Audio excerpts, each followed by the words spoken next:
STEM professor. Yes, yes. Engineering. Around here we say UC Berkeley, but yes. Okay. All right, so we got game one upcoming. plaguemaskman versus Veech. And yeah, both these guys' characters a little bit loyal. Veech was playing Mai for a little bit, but it seems like he's back on the Ken. All right, I don't worry about the Honda though, especially flying Sumo headbutt to follow up with. Try driver's check straight in the throw, but good jump out of the stand roundhouse though, straight in the Tatsu. Yeah, and I like Veech really calling that out right away. And speaking about calling out, plaguemaskman calls him out on the negative buttons, gets the counter hit, really able to push himself out of the corner. They trade, but I think if you're Plague, kind of okay with that. Right, fireball meet headbutt, that's totally fine. Stoppable force versus the logic. You don't have to worry about flying headbutt, meets the drive reversal. And now just trying to find anything off a jab. Lash. Yeah, and Veech is trying to get him to tech, but plaguemaskman not really falling for it. Okay. Go forward, gets the counter hit into the DI. Not going to be enough to kill, but it's going to leave Plague in a bad situation, honestly. The DP ender just having to watch out for it with these loops. Okay, one throw, maybe get a second one in here. Yup. That's the number 2. Count with me, but count out in a round 1 win. So far for Veech. Man, driver started to the walking hands, and I like it. Veech's defense so far, he hasn't really let Plague in. Plague hasn't really had a good chance to start his offense. Not only that, just having to watch out for these flying sumo headbutts, especially OD, get the charge up, but jump in. That's a little small anti-air, even if significant though. Stand roundhouse again coming in from Veech though.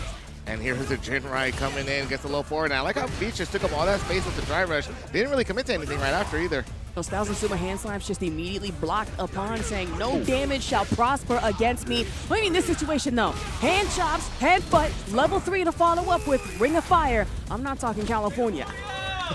So yeah, spend on the level, you spend the level 3 round 2. Maybe not exactly what you want. It's a lot of resources to spend, but it's more importantly that you get your drive gauge back up so that you can spend it on an EX command grab just like that to secure the round. Man, so nastiness and plaguemaskman obviously saying, well, I'm not letting you run away with this just straight 2-0. And Veech, honestly, a little worse for it at the end. Reversal though, can't find a hole. Oh my goodness.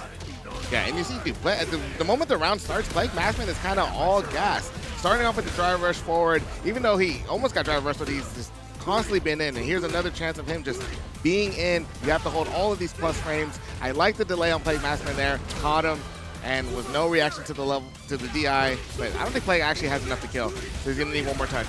Gonna say just calculated here, especially off in corner like that one. Flying headbutt cross corner, 1,000 hand slaps, full charge.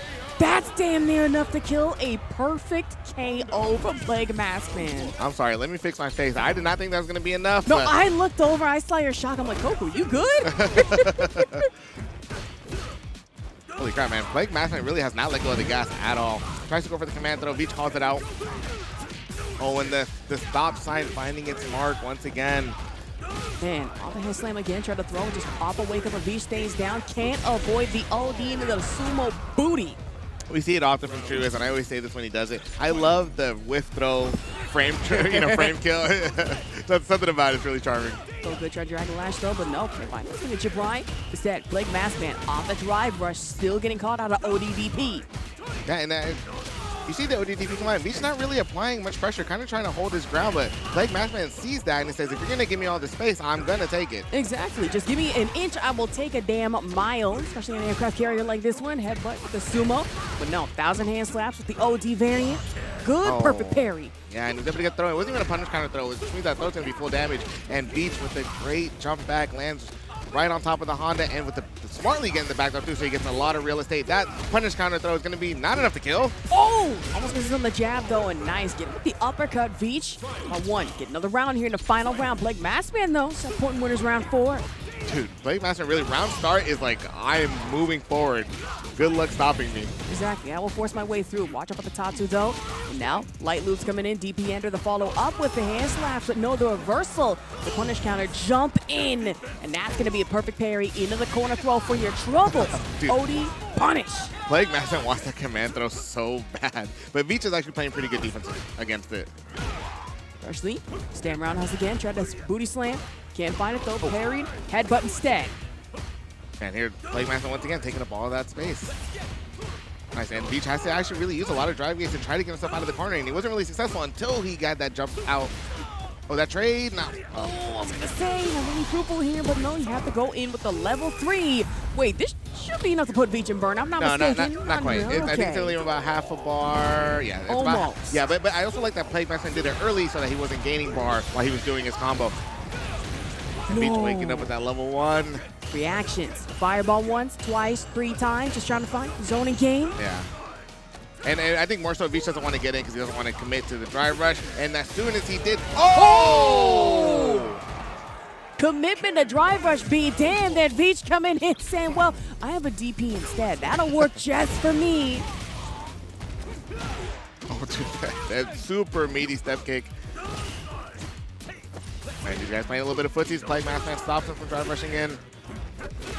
Nice, gets the very last hit of that, and Veech wakes up with the EXTP. He's really not afraid to let it rip. But also, I don't think Plaguemaskman is really afraid to eat it, to be honest. I was going to say, Plaguemaskman just really taking damage. Doesn't even matter in the forefront, saying, well, I can find my own just a little bit later on, especially down stop. OD down chops into the 1,000-hand slaps. Yeah, I was going to say, even though Veech has shown EXDP on Wake Up a lot, but that hasn't really deterred Plaguemaskman from moving forward. He hasn't even tried to bait it out. He's like, I'm going to eat the damage. I'm Honda. I got a little bit extra to spare, and I'm just going to keep moving forward. Exactly. 4th throw once, twice, just trying to find that corner game too, but Plaguemaskman, you wisen up to it, you break it. Now, eat the damage from Fireball. Go for the butt. Nah. Punish counter off the reversal instead. And I like Veech using the drive reversal, so he doesn't have to really hold that pressure. There's a Dragon Lash.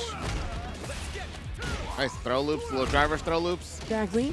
Oh, try to go for the shimmy. Plaguemaskman smartly calling it out with the jab. Whoa! But no, punish is dead. Just go for the super, and it's going to be a big old booty slam to put you down. All right, now you got to hold all these plus frames by Plague. Oh, now speaking about plus frames, Dragon Lash coming out. Watch out for it. I feel like Commando has to be coming, right? No, it has to, especially after 1,000 hand slaps like that, but no, caught in the middle, straight burnout of Veech.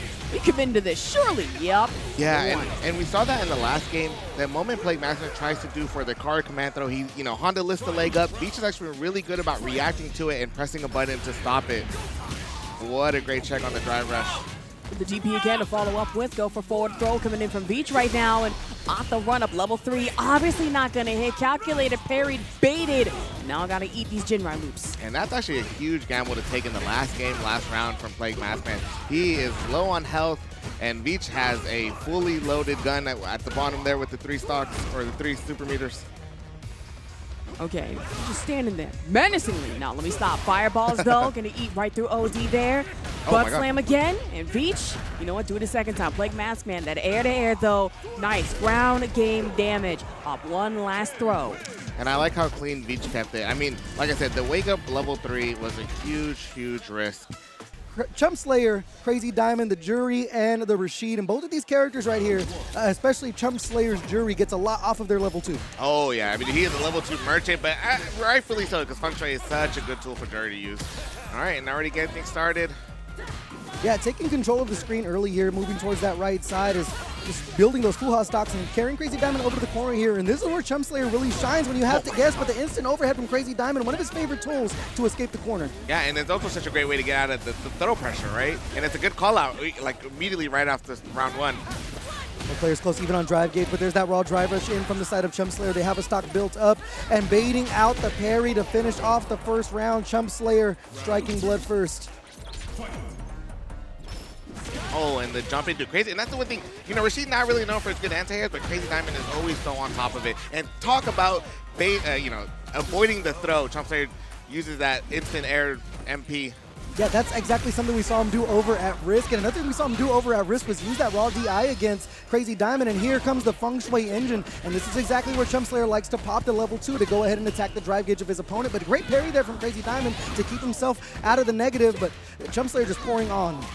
Yeah, and he pops the level 2 because he wants to put you into burnout. So the fact that Crazy Diamond kind of recognizes it and using that parry, it's very smart, but unfortunately he has taken quite a lot of health. He can't really afford to take another hit. But speaking of burning bar with level 2, Crazy Diamond has a set play. Yeah, smart from Chumpslayer just to eat the fireball right there to make sure they don't go into burnout from blocking it. And this time we're going to be able to react to the DI that's going to send Chumpslayer into burnout. Crazy Diamond very low on health here, but we're heading to the corner. Is he going to rip the DI at some point or take the burnout string? Dude, and this is actually, even though Crazy Diamond can't really afford to take another hit, oh, and Chumpslayer with the bravery to just walk up and jab, and he's going to be taking the first game. Yeah, that is something chumpslayer is known to do. He will match the lights if he does identify that gap in your pressure. So working out for him there as they take the first game. And we're going to start things off the way we did originally. chumpslayer does a great job against Crazy Diamond of just controlling the space on the screen, and that jump in's going to find its home, send him over to the corner here, and Crazy Diamond's going to have an uphill climb. And what a counter confirm from that standing medium punch. And look how far he pushes him off while Tree's on the ground. But yeah, chumpslayer is going to bust out. Got a small life lead there, but Crazy Diamond's always so ready with that heavy spinning mixer to protect the skies. It also blocks behind him, so let's see if we see chumpslayer mix things up with a dive kick at some point. But right now, Crazy Diamond evening things up in the life here, trying to escape. And we've seen that jab anti-air when they try to jump over a few times from Crazy Diamond just last night. And look, the adaptations are already here, right? So chumpslayer trying to avoid the heavy mixer, right? But then even then, he's seen that chumpslayer is willing to DI the fireball, and he gets the jump in, is going to take the round. But he's seen that he wants to DI the fireball, and Crazy Diamond is already using the other version of the fireball to bait it out, and he's able to break through the armor of the DI. And the layers keep on building here, but there's that instant overhead with the jump medium. We saw that time and time again between these two, so he has a read on the way Crazy Diamond likes to wake up here. Crazy Diamond cannot stomach another hit as that level 3 is building up. chumpslayer spinning a lot of drive gauge, going to go into burnout here. See if we get the side switch off the whirlwind. We will. Yeah, I was going to say that it's a level 3 work, and it does. I don't think this kills. I mean, this is raw. Actually, no, I think she does. It kills for sure. That should be enough to close it out, just raw like that. And we're going to be running first to 3, I believe, for all of top 8, correct? Yeah, and so chumpslayer kind of coming up 2-0 kind of quickly. Yeah, absolutely speedrunning here, as we mentioned a couple of times. Some hard reads against Crazy Diamond, as we see right there. I mean, chumpslayer seems like he's been doing his homework. Doing the dance here, whipping buttons in each other's face, but there's that stand medium. Crazy Diamond's known to connect with that one, spending some drive gauge to get in there, but chumpslayer over to the corner here and just trading buttons once again. Both players kind of slowing the pace. Yeah, these guys really are just kind of trading blow for blow. No real combos until Crazy Diamond gets that whiff punish there. And he's going to have enough to kill with the level 1 if he needs to spend it. Yes, he does. Optimal as ever with the super Rashid kick. It's one thing about Crazy Diamond, they are a lab monster. They're going to make sure they don't leave anything on the table here as they try to get themselves on the board. Has a round, but chumpslayer with that 2-game advantage. Crazy Diamond going to have to climb that mountain to get over the top. No heavy spinning mixer on the anti-air there. We're headed right back to the right side of the screen. Yeah, and you kind of can already see the whirlwind shots not really being used in neutral anymore. If he wants to open up chumpslayer, he's going to have to really hit him with the buttons, right? But chumpslayer is actually just going to parry all the buttons that Crazy Diamond is throwing. Yeah, and just holding parry as well, not even really threatened about eating the punish counter throw in that situation. And here comes chumpslayer attacking the drive gauge. We're going to pop the feng shui engine and a smart drive reversal right there just to get some space from Crazy Diamond. They were going to go into burnout either way, so it might as well be on his own accord. Yeah, on his own accord. Plus, he does have level 1 to use for a defensive measure if need be, but damn, that crosscut was deep. Walking him down here is Crazy Diamond's in burn now. Unfortunately, the pinwheel gets blocked. Might have been a misinput, but Crazy Diamond going to take advantage of it. Meaty button coming in. They have the level 1 on deck. A meaty button shows its face once again. The drive rush comes just right online, and they're going to spend the entire thing. And barring a drop, this should be enough to kill with the Yasar. What? That combo was kind of sick. Hella optimal. That was pretty nasty. I didn't know when the hell it was going to end. Yeah. It looked like he was doing almost no damage, but Crazy Diamond will be getting a point on the board, and he gets a huge shimmy there. But chumpslayer will bust out, but kind of low on drive gauge already. Nice. He's back in the green. That's one thing about chumpslayer is they do spend the first half of their drive gauge very fast, but they want to build up that level 2 because, as we mentioned, that is their win condition here. But Crazy Diamond showing some good adjustments there and still staying optimal as they go over the top. Going to get a full combo off of that one. See what the Oki's going to be here for chumpslayer. Oh, and chumpslayer just blocking everything out. Yeah, and he's going to bust out. Yeah, get himself out of the corner, or at least he's trying. The fireball there. He's trying to take some space here. They're whiffing that heavy kick, and Crazy Diamond going to take an eagle spike to get over the corner here, but there's that stomp. Air to air for Crazy Diamond, protecting the skies. And an offensive drive reversal. They're going to throw the DI in their face. No reaction. He's going to spell on 1, yeah. Yeah, he's going to spell on 1 because he's trying to get him in the burnout as soon as he can, because that's really the only way he can take this round. Yo, and that fireball well played. Oh! Crazy Diamond so smart with the light mixer to blow up the DI. He knew it was coming. He knew it was coming. Yeah, and then also just mining their meter correctly. As you mentioned, they were smart to use the spinning mixer to break the armor, but didn't even use the level 1, so they're going to come in with the Yasar on deck that they're going to cash out right now. All right, now chumpslayer's going to have to deal with it. Oh, my goodness. Run straight into the mixer. The enhanced mixer at that, but he is blocking the mix-up. You take the throw. That's kind of like best-case scenario right there. Yeah, but such a massive life lead for Crazy Diamond here as they find the low forward. Going to build up 1 bar here. Not going to be enough to kill, but it's a strike throw situation as they go low again. Gotta watch the zapatos right there for chumpslayer. It's going to be tied up 2-2 in the blink of an eye. That was tricky. A little air throw to the low. Yo, your boy's looking He's kind of clean. clean right now. I don't know what he drank last night, but it's working today. Nice. Oh, and the good stuff. Using that standing medium kick. Oh, and what a punish by Crazy Diamond.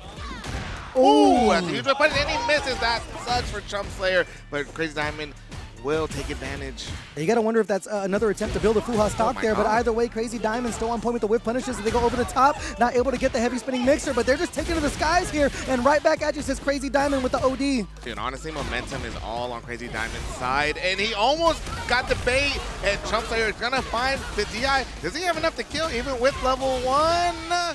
Dude, Pacific's gonna say, I think Crazy Diamond's gonna be alive here. They do have the level 2. Chumpslayer has to run them down before they get chipped out in this Oh my situation. God. Oh They're my whipping God. buttons in front of each other's face. Gets the fireball, and this right here might be the win condition. The Yasar coming in. He has to kick it at him for the chip, and one more spinning mixer is going to close out the round. Crazy Diamond on set point.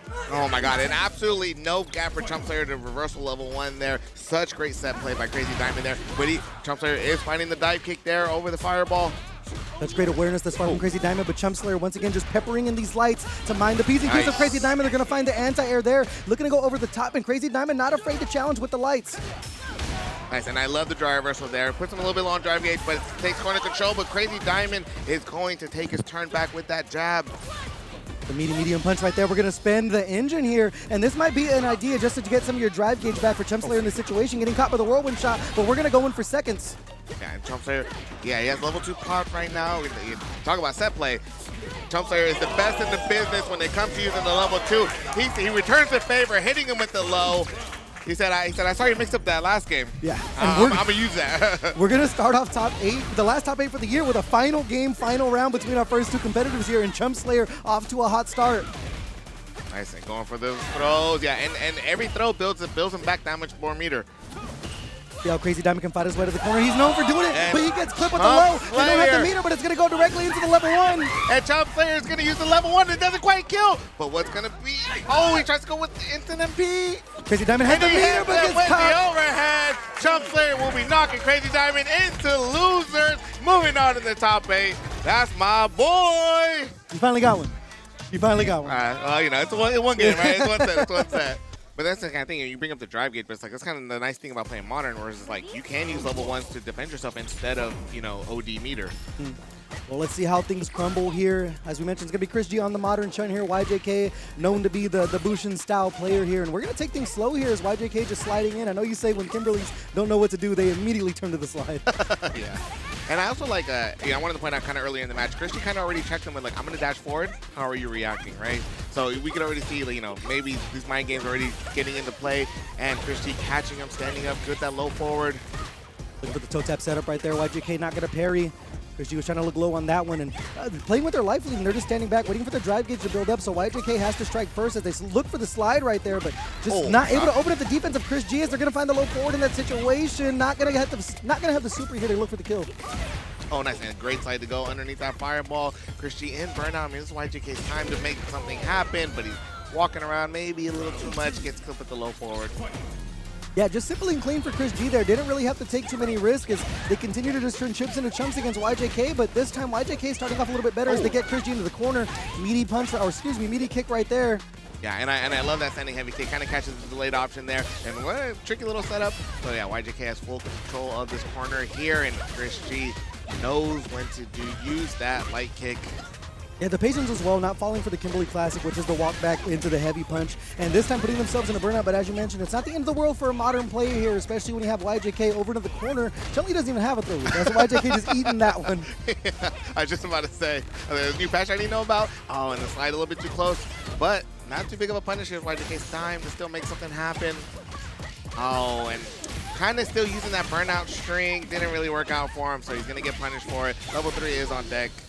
Yeah, and if ChrisG puts in the actual input for that one, that should be enough to close out the first game. It seems like YJK is having a little bit of trouble kind of cracking the defense of ChrisG in this situation. We've seen him get the life lead and just kind of hang back and wait for YJK to make the first move. Yeah, I mean, a lot of the way ChrisG's getting out of pressure, it's like he's jabbing at the right moment. So every time there's a there's a gap in the string, and he's getting like a lot of mileage from it, honestly.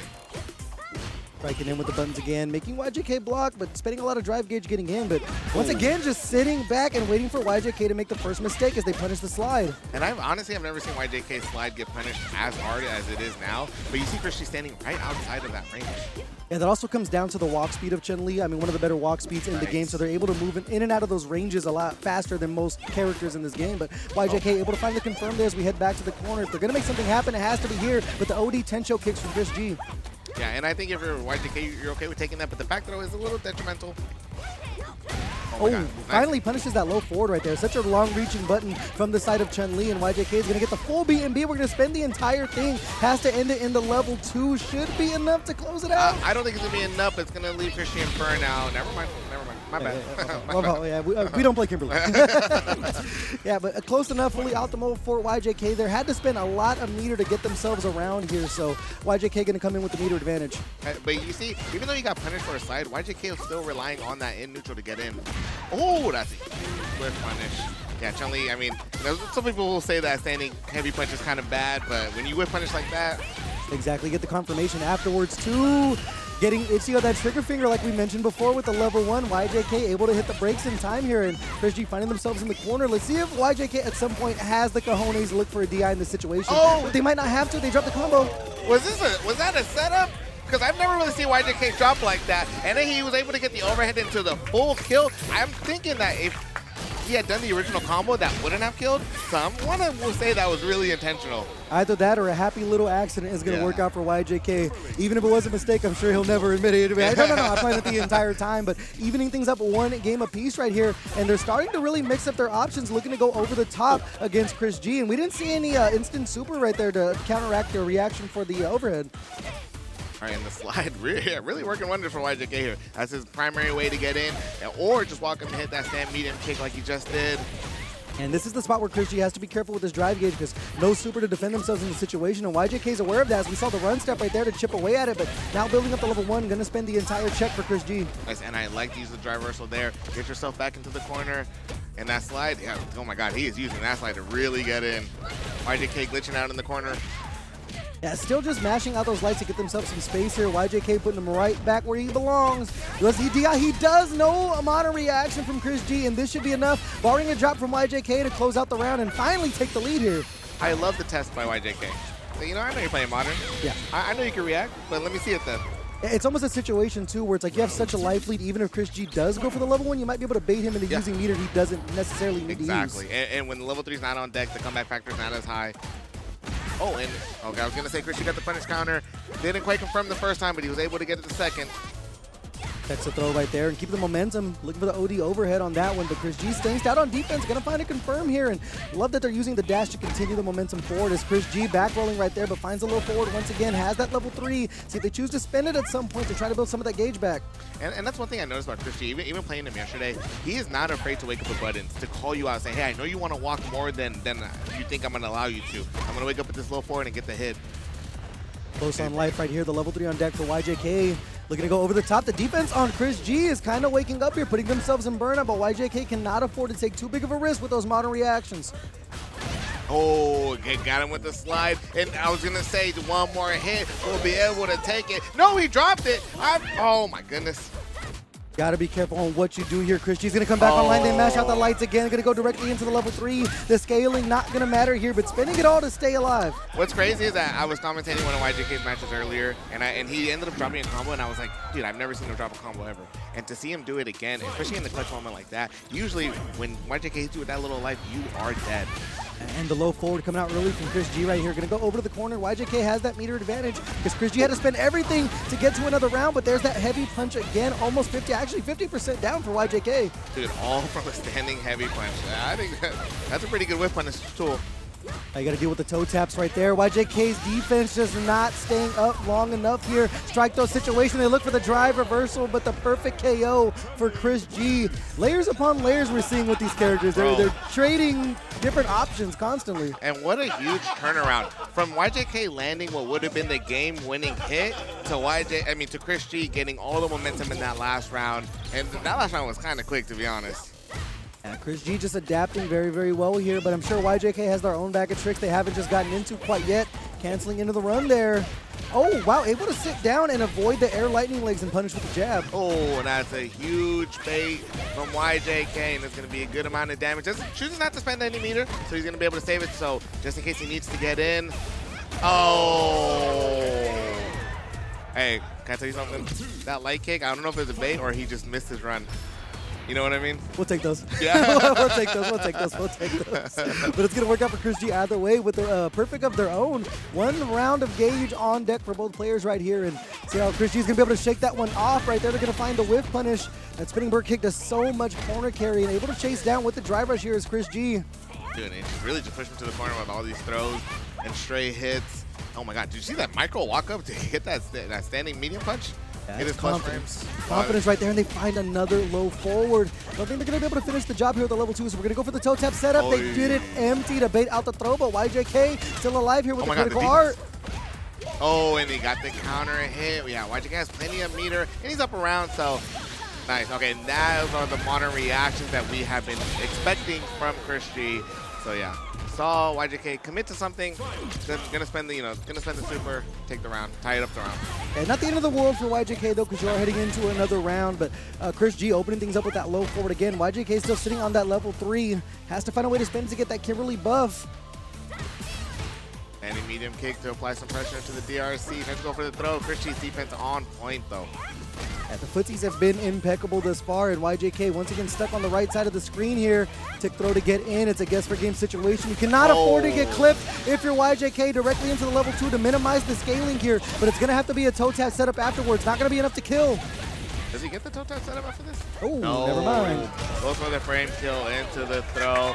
And ChrisG, no, not quite. ChrisG will be moving on to the next round. I guess he'll be the one playing chumpslayer next, right? Yeah, over in winners finals. Yeah. And both of these guys are going to want a piece of that right here. Samurai and TreeWiz. I think I know who everyone in the building wants to win. TreeWiz worked really hard to make this tournament happen along with the rest of the study session guys. So maybe he's a favorite around here. Not just a TO, but Samurai started things off early to get that low forward to the medium Tatsu for the corner carry here. The Adamant Flame, such a good tool to not only pile on the damage, but it almost works like the suppressor from Luke sometimes. If you see an Akuma Drive Rush and then Adamant Flame, they get right out of your range and punish you. Yeah, and you were talking about, Samurai likes to play slow.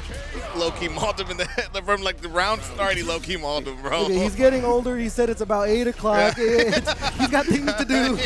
With traffic, he might try to make it home at a reasonable hour.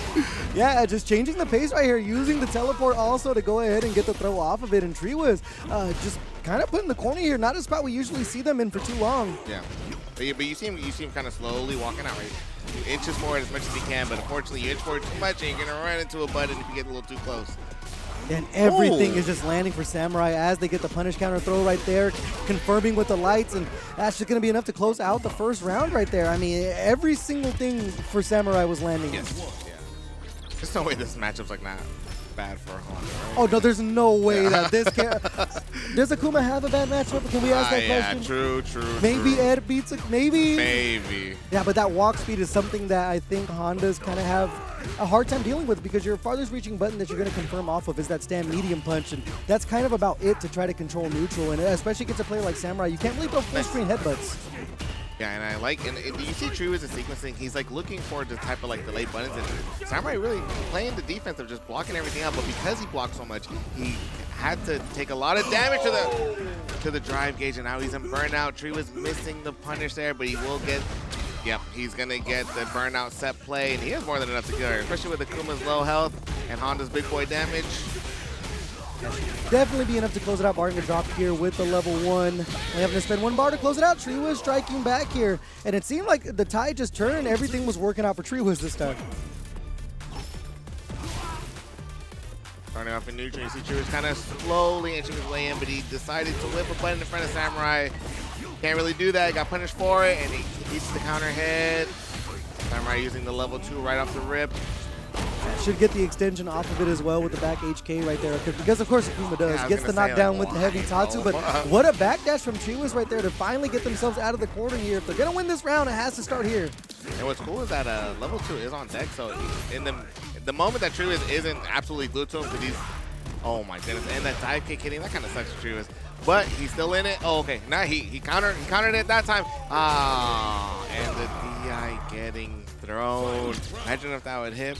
Oh. Yeah, the roof would have flew off of this place, but as you mentioned, that dive kick, when you can change the angle off of that Demon Raid, it becomes so hard for Honda to anti-air. We saw the attempt with the stand medium punch, but even worked out being a trade, so TreeWiz have to adapt early here, but they are going to come in with the life lead, and they have that level 3 on deck. Oh my gosh, yeah, running straight into the fireball using that headbutt, and here's Samurai's time to get in. TreeWiz has to deal with all the buttons, but he does end up finding the standing medium punch, and yeah, I like that he goes straight into the level 3. Take as much damage as you can while you find the hit. Yeah, you know with the Kuma that you're only one confirm away from killing here, so you have to get Samurai to guess wrong. As they charge in, they find the command throw, not enough to kill here. Samurai still alive in the corner here. Oh, what a parry. Why did he parry there when the command throw was like could have been on the table? That's actually crazy. That was a questionable decision, but it's going to work out and keep himself alive a little bit longer. They have the critical art. We saw Samurai just raging demon the hell out of Enzo on the top 8 qualifier for World Warrior just the other night. So it's something that he's willing to do if he smells the blood in the water, but is holding on by a thread here. And that's why TreeWiz is like nowhere near him. I'm fine parrying these fireballs, bro. What did 6ix9ine say back in the day? Ooh, I ain't even going to let you get the chance. But TreeWiz going to tie things up one game apiece here as they find that jump in. And the adaptations are showing there. I mean, barring that second round where things kind of just got a little scrambly, TreeWiz is starting to kind of crack the code on Samurai's defense and also force some hard guesses. Yeah, nice. And what a great check on the drivers just to start things off. And then with the headbutt right there, and way to check right there with the light. Yeah, and Samurai using, Samurai using a really delayed option there, and TreeWiz kind of snuffing it out. Ooh, the sweep right there, playing some good footsies. TreeWiz knows that Samurai loves to jump over and look for that throw just so he can continue the Oki with the drive rush behind it. And TreeWiz taking a page out of Samurai's book. Besides that jump, and they're getting a life lead, and they're waiting for Samurai to make the first move. Right. But in the meantime, TreeWiz is going to walk him down, walk him forward. Nice, and what a great, perfect parry on Samurai's end. Of course, this isn't about the damage, but more so about the corner carry. And now here's the pressure. Tick throw on deck. No tick throws here. Yeah, no more. That was such a brave OD headbutt as well, because that is the punishable version of the move. So if that got blocked, it would have been a world of trouble. But TreeWiz with the correct call right here, and things are as close as you can want them. Able to defend off the tick throw right there. TreeWiz almost building up that level 2, so the next confirm can put Samurai in a world of hurt. As they look for the buzz slam there, they're going to attack the drive gauge. Samurai helping him out with the drive reversal. I like that. Teamwork. It's a team-based game. You didn't know that. But man, one thing I gotta give TreeWiz credit is, like I was saying before the match started, he's so good at walking forward, taking up space, and like, yeah, man, he really wants to walk in and out of those ranges that you want to press buttons, and you see Samurai feinting those buttons just in case, you know, he's trying to trick. Yeah, and also looking for that, looking to check the drive rush with the standing light kick directly into the level 2. Scaling be damned, that's going to be enough to close out the round. And you know that one feels bad because you see him like whiffing on his buttons, right? You're thinking like, okay, he's trying to bait out a jump in or something, right? So he can DP it, and then you end up running straight into that light kick. It feels bad, man. Yeah, Akuma privilege on that one, and TreeWiz getting a small life lead here and still just hitting the brakes. It's not something we really see from TreeWiz, but when you're playing against Samurai, you have to go bar for bar with them right here. And as you mentioned, Samurai continues to whiff these buttons, almost trying to bait TreeWiz into overextending. Oh, no. And man, the splash didn't quite work out for Honda there.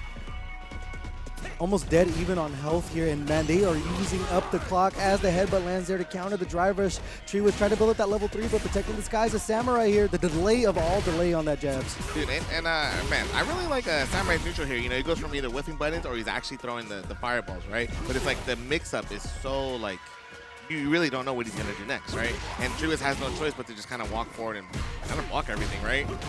Ooh. Nice. And that what a huge call out on the back jump there. And he did it again, and this time with the delayed throw. Samurai, you cannot afford to get clipped here. TreeWiz is going to be attacking the drive gauge into the corner, mashing out the lights of Samurai.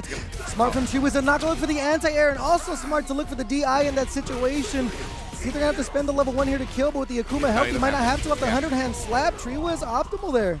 Foolishly, I was almost like, oh, the dive kick hit the top of the head. It's going to get punished. Oh, my bad. It's Akuma we're talking about. What am I talking about? And there's the perfect parry we mentioned. You can't really throw headbutts on Samurai because even though they're getting up there in age, they still got the reactions to find that perfect parry. Just a little bit. Seasoned. And I love the side switch there from TreeWiz. He's able to find the command throw. Oh, and yeah, Samurai just jumping out, okay with blocking things, and okay with just kind of backing up. He wants his drive gauge to get up in the level 2, and that's not going to be enough because it's Akuma. Yeah, that's a great fireball. Fireball starts really fast. We're going to spend the level 3 to attack the drive gauge here. You know, I get the privilege of watching and commentating a lot of TreeWiz matches. Any other character that level 2 would have hit. Yeah. Maybe a little frustrated. Yeah, I mean, especially after you spent, you know, almost the whole enchilada on that level 2 in that situation. But as you mentioned, that Akuma Fireball is so fast right there. And Samurai able to take advantage of that situation. Caught TreeWiz overextending right there. And one thing smart about TreeWiz, when he knows that he's getting frustrated, he will hit the character select screen to just kind of diagnose what happened. Yeah, and, you know, he's somebody that I talk to a lot about, like, mentality when it comes to a tournament. And, yeah, you know, that's one thing he always talks about, like, you know, hey, the composure. You know what I mean? But going to the character select screen is a really great way to just take a second, breathe, think about it, and just kind of, you know, get back in there. We'll see if the breathing is going to work out for him here. What kind of adjustments can they make in that small break right there? Samurai has been just throwing out that stand light kick a lot. It's such a great confirm for Akuma because, like you mentioned, it's not about the damage all the time. Sometimes it's about the corner carry and then attacking drive gauge. Oh, and that's a huge break for TreeWiz here. That's going to be a good, decent amount of damage. Gets to praise the sun. For the stop sign right there, so nice one showing twice. You saw Samurai looking for the perfect parry right there, but the jump back going to work for him, and then stopping the combo to get the back throw. Yeah, very smart to take the corner control. Holy crap, he's walking in out of range of that. Got the huge whip punish on the big body, and not enough to kill. But TreeWiz whiffs the throw in front of him. TreeWiz on his Akuma's a character, huh? Akuma is for sure a character. Yes, he is. Every time I see like something where I'm like, oh, that's the end of the combo. Of course, it extends for just a little bit more here, but Samurai now on set point, looking to parry that butt slam right there. Not perfect, unfortunately. Yeah, I was just gonna say, you don't really see him going for the DPs anymore, especially after what happened last round, right? But now he's in the corner. Oh, there's the DP that we were looking for. Breaking out with that one. TreeWiz still standing back at a peculiar range right here. Doesn't want to move too close because we saw him get clipped by that standing light kick so many times right here, trying to headbutt, but that fast fireball from Akuma.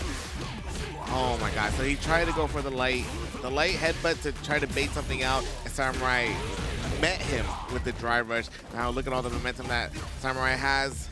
Yeah, just one whipped headbutt. Unfortunately, put him all the way to the corner. The DI gonna land, and that should be enough to close it out. Samurai moving forward on the loser side, 3-1 over TreeWiz. Hey, yo, players that play multiple games, they tend to be the scariest, man. They understand fighting games. All right, well, let's get into it. It's going to be the end of someone's tournament run, and someone's going to be moving on. NorCal's own Strakaman against Rice Boy right here, and we're going to start off chucking Plasma. And you know what? The crowd is loving Strakaman already. Nothing's even happened yet.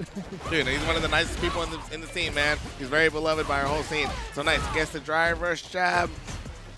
Oh, just tick throwing on in there, 2 jabs and getting the throw off of it. It's one thing Strakaman does love to do is drive rush in and throw that heavy punch.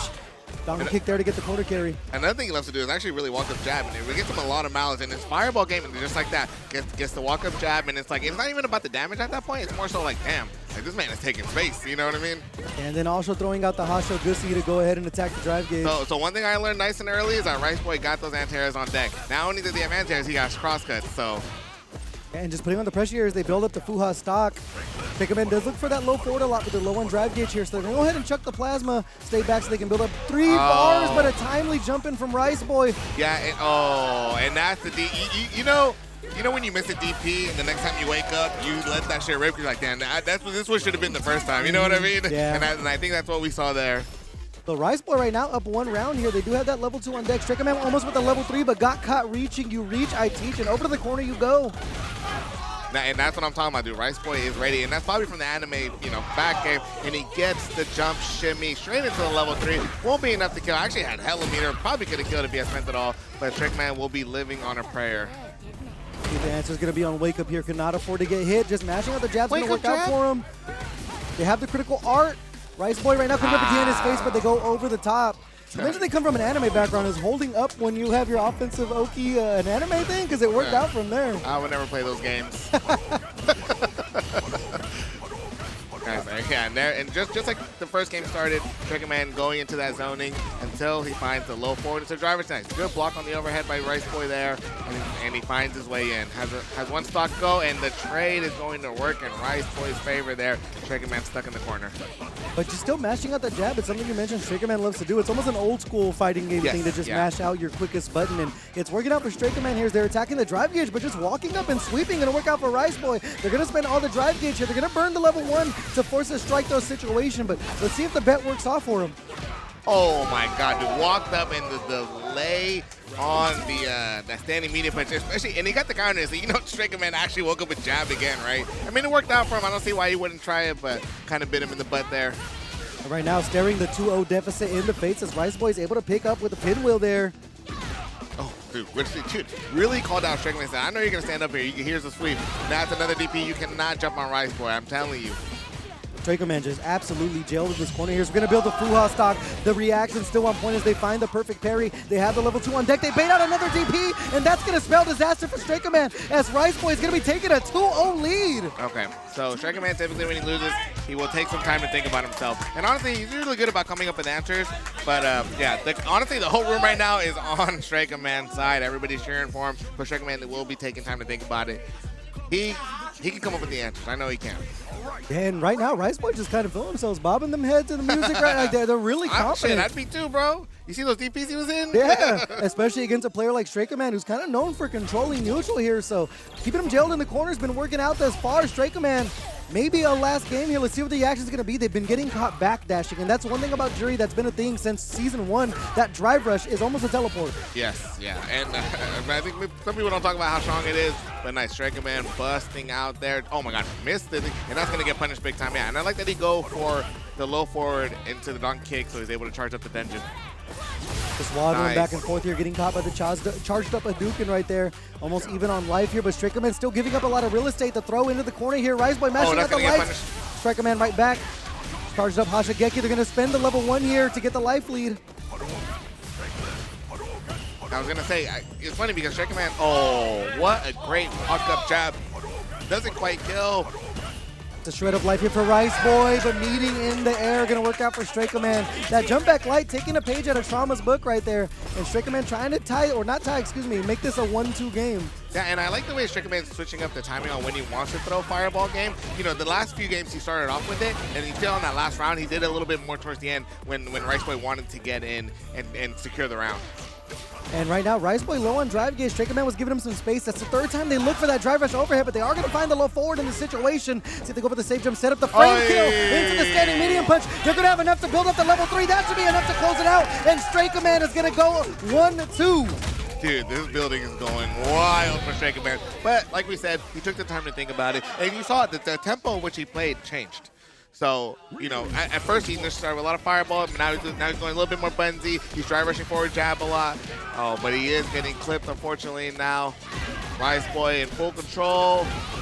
And just matching out the lights as well. Strakaman hasn't checked too many of these wild drive rushes, and they're over 50% down here. It's all Rice Boys. They continue to put him in the vortex.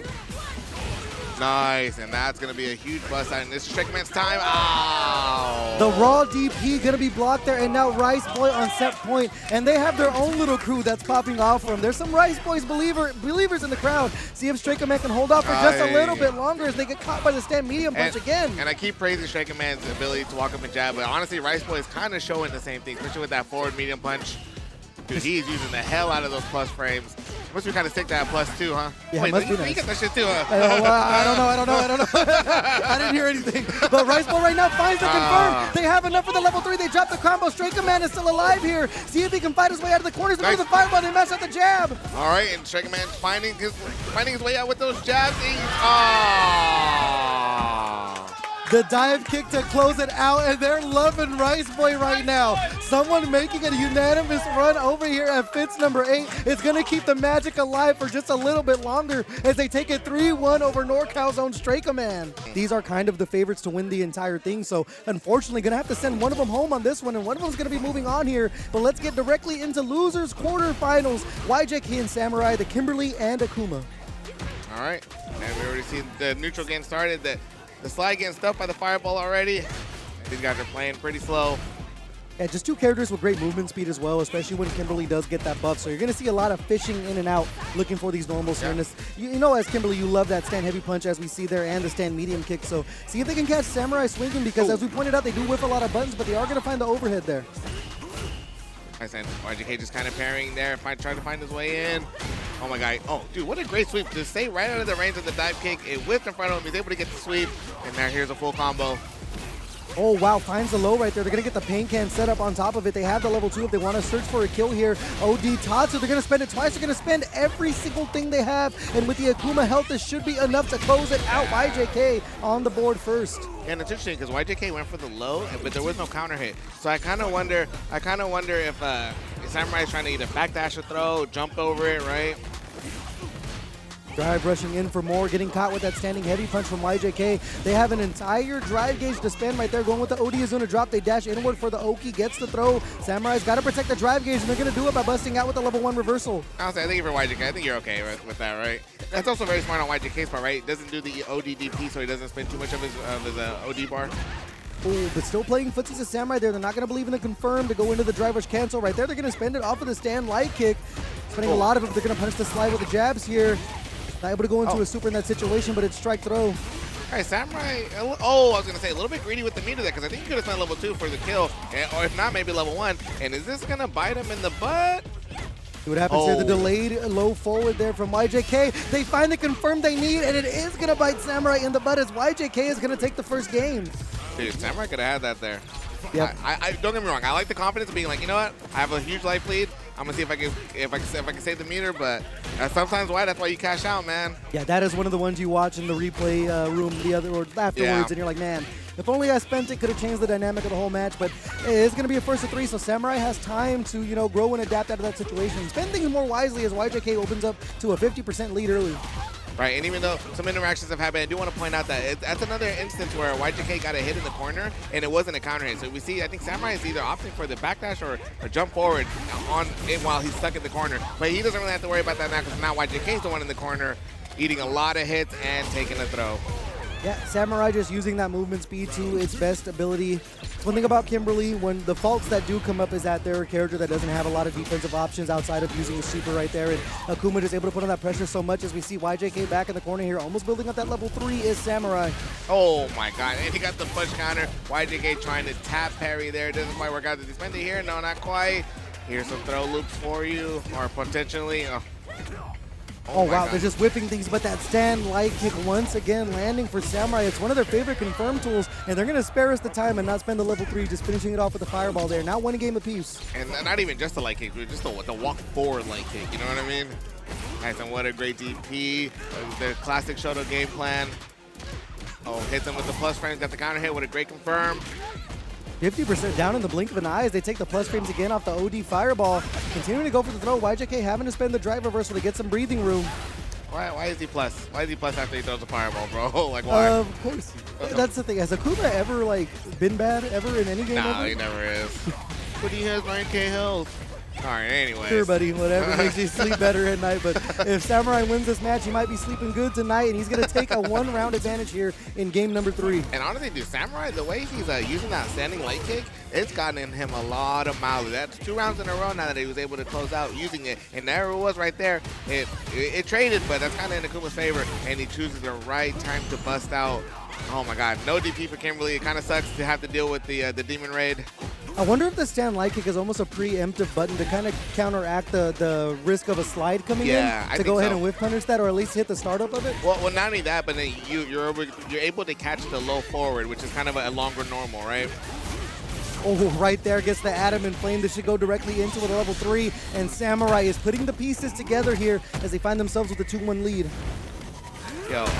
The green eyes on the Akuma looks kind of clean. It's kind of hard. Kind of horrifying right now. Yeah. Outside and inside of the game, man. Yeah. All right, well, let's get into game number 4 here. Samurai trying to close the door on YJK. Oh, dude, oh my God. And Samurai, he's getting a lot of whip punishes with, a jab, light kick, but, man, it's really taking him, really far. And it's really showing YJK you can't afford to whip or press the button at the wrong time. Trying to even out the health here. Dashing in as a brave dash with all the light kicks that Samurai's been throwing out. Spending some drive gauge to keep the pressure going. Samurai willing to take the throw in that situation. You see the back dash, but not able to find a punish on that. Yeah, and that's oh my God, that's a huge whip. YJK's going to build a level 2. Yeah, he's going to build a level 2. Oh, I think he could have killed with the level 2, but he's going to use the cans in order to protect himself. That's one thing about Samurai we saw there. They are willing to take some bigger risks. Yeah. So see if they hit the brakes next time around. But right there, 2 wrong guesses is going to put YJK up around here in game number 4. Yeah, and to be fair, I think all of the ODDPs on Wake Up by Samurai have hit. So like, why not send it sometimes, right? Yeah, exactly. As we get the throw to go back to neutral here, that drive rush. We talk about teleports, man. Akuma's raw drive rush is not talked about enough at how much distance it takes on the screen. Bro, his walk speed alone, bro. Yeah. Nice, and what a huge thing right outside of that range. That light kick is putting in so much work for Samurai. Oh my goodness, and oh my god.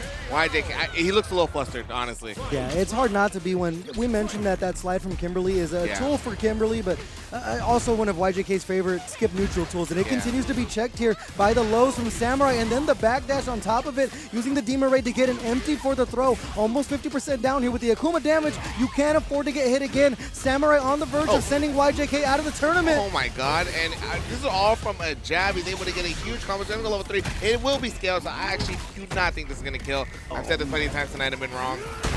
No, yeah, because of the jab, it's not going to kill. But he's one touch away, even in burnout. Oh, he just ran up on him. The Naruto run, he's going to stick to the command throw part of it. They have the critical art. They go over the top, chasing down Samurai here. Oh, actually, the DI is free. He got him. He has the critical art. Spending the drive gauge with the Akuma health. This might be enough to close out the round. Can he tie it up 2-2? Let's see what the survey is going to say off the Vagabond. Everyone hold your breath. And this... Oh! This is enough to close it out! And this kills the YJK. Honestly looking surprised himself. But, damn, it killed... Oh, my God. Don't post that clip, because then Akuma players are going to go, see what happened? Yeah. All right, well, 2 games apiece now in losers' quarters. Dude, well, Samurai standing at a range where either the slide is too close and he gets a punish, or it's right outside of range and he can whiff punish it. YJK finds himself like 50% down early once again here, but they've been doing a great job of fighting back here, finding these small confirms, but it's about taking up the real estate. We saw the double dash inward there, but the movement of Akuma again, another whip punish from Samurai. And what's crazy is that even from the beginning of the round, Samurai has been showing backdash a lot, right? And that's why I kept pointing out that, oh, that's going to be a huge bait. And with level 2 on the deck and with another DRC on the table as well, you can actually probably spend level 1. Oh, you spent level 2, all right. Yeah, okay. You gotta be sure. Yeah, you gotta be sure. And you know what? YJK is 1 round away from shutting the door on Samurai.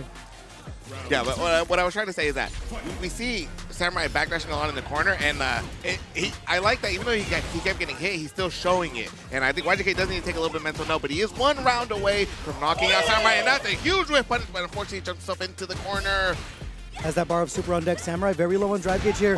Playing footsies with him, finds a sweep, gets a throw, over the corner you go. Level 3 still on deck for Samurai. Oh, that sweep's gonna get punished. Oh, the dude really delayed tech there. And the slide finds its mark. Finally, one that hits. Oh, both players can really not afford to get clipped in this situation. Yeah. Samurai spending a lot of drive gauge, trying to assert his dominance over here. We're going to go Adamant Flame directly into the level 3. Yeah, this is not about the damage, even though you are going to be close to death here, but you're going to send YJK very low on their drive gauge. Yeah, has a bar and a sliver. Oh, and that is so tricky to anti-air. And the heavy punch to the DI. It's all tied up. Final game, final round. What more could you ask for top 8 of FITS as we go off the easy for Samurai, the heavy Tatsu for the corner carry. They were going to try to show it again, and YJK staying stout on defense, but the delay on the Demon Raid going to work out for Samurai. You know that feels bad, bro. So like, oh my god, and another slide. I'm surprised that YJK keep going for it. And Samurai 1 clean hit or a clean throw away from, oh my god, he tried to throw.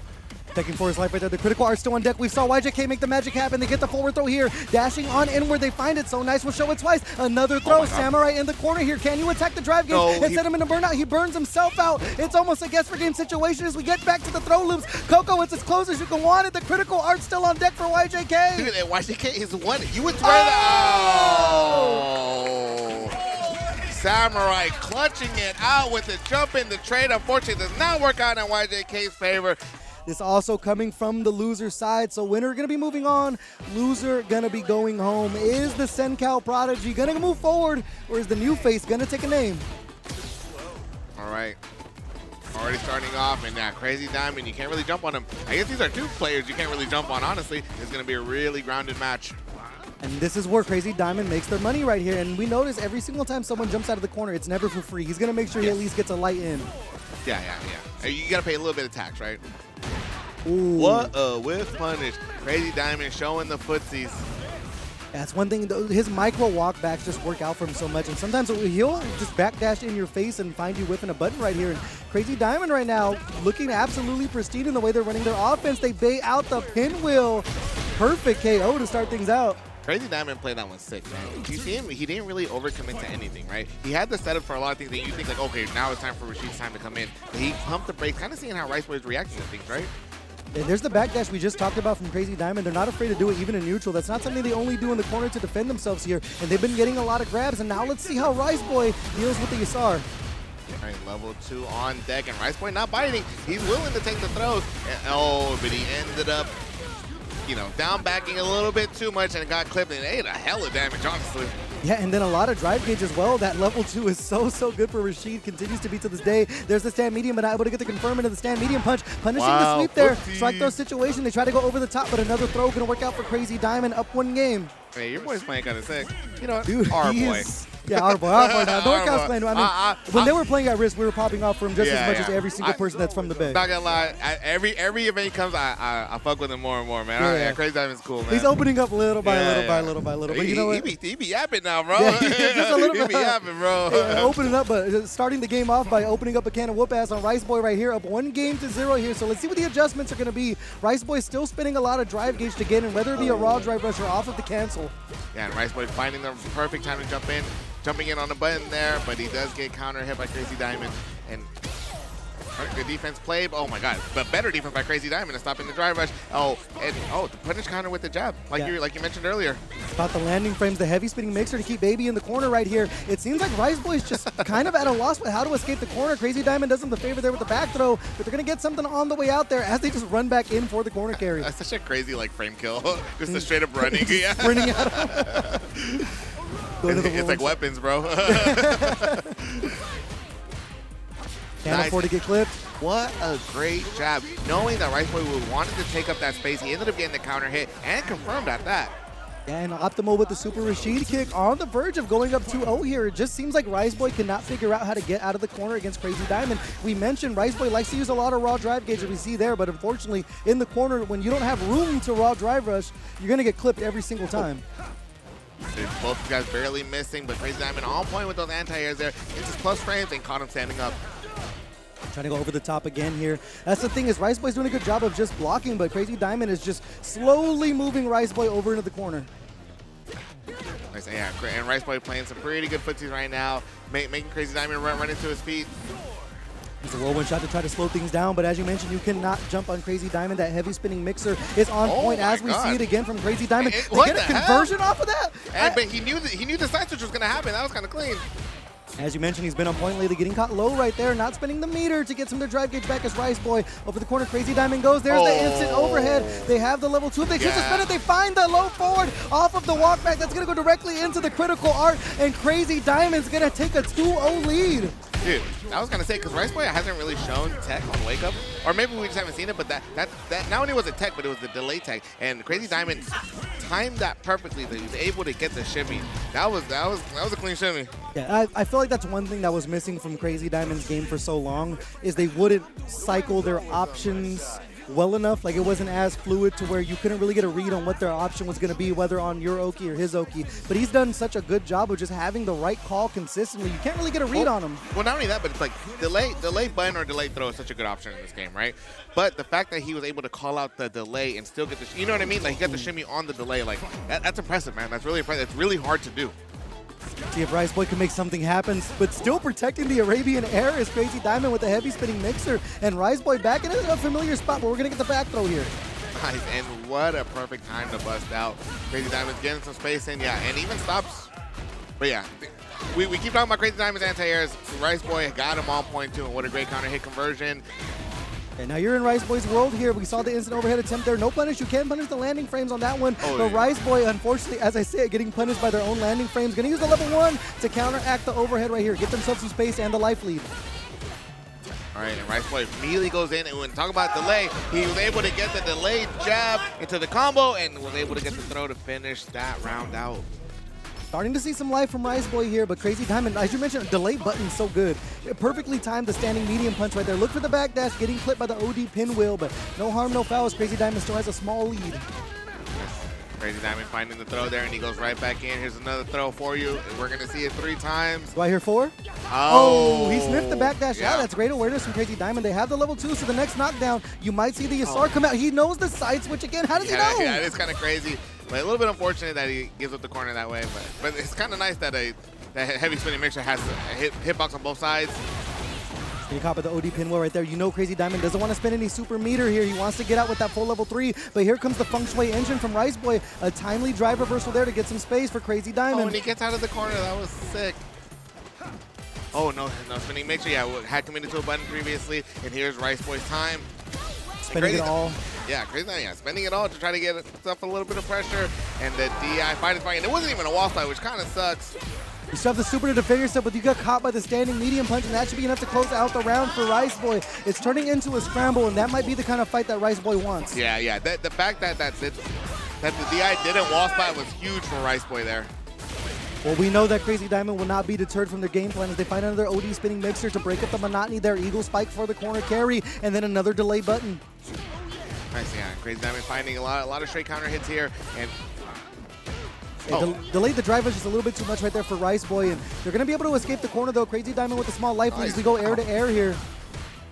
And there's Crazy Diamond's time trying to apply as much pressure as he can. Oh wow. That's a huge counter hit. And he still was able to bait out the ODDP Crazy Diamond with plenty of resources to take the round. Yeah, and coming into set point, and you are just a couple of hits away from building up that level 2, and you know that Crazy Diamond's going to want to use that to their full advantage here. So let's see if Rice Boy can kill him before he gets killed. Not going for the conversion on that one. He knew that they were going to land too far away for it. But as we mentioned, here comes the Yasar, and this is the win condition now. Okay, yeah, you knock him back into the Yasar. No big deal for Crazy Diamond there because he's able to get this shimmy. This is going to be a ton of damage. And what's the set play going to be? Guys, go for the throw. Rice Boy has seen it already. He texts. Cannot afford to get clipped here if you are Rice Boys. We're in the corner doing the dance. They find the whip punish right here. Could be the opening that Rice Boy needs as we're going to spend the level 1 for the ability to get back a little bit of drive gauge as we get 3 bars online here. Bro, I be just like the crowd. Every time I see a single whip punish, the whole building goes, ooh. I'm basically the soundboard for them.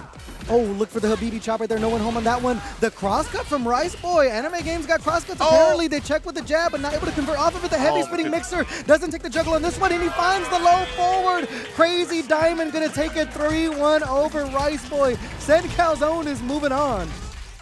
First to 3 for the right to move on to Grands. Guarantee themselves a top 3 placement here. Let's get into it, Coco. Chumpslayer on the jury. ChrisG on the Chun-Li. Oh, and already getting clipped with that low forward. Chumpslayer in the corner. One combo. Yeah, ChrisG once again just giving up space. You notice that even if it's the smallest life lead, he's gonna find a way to play the pickaboo game with him. That came out. That was very genuine. Chumpslayer got the whip punish, and like genuine was like, hell yeah. Nice, and already put him in the burnout. That was All right, let's go Chumpslayer.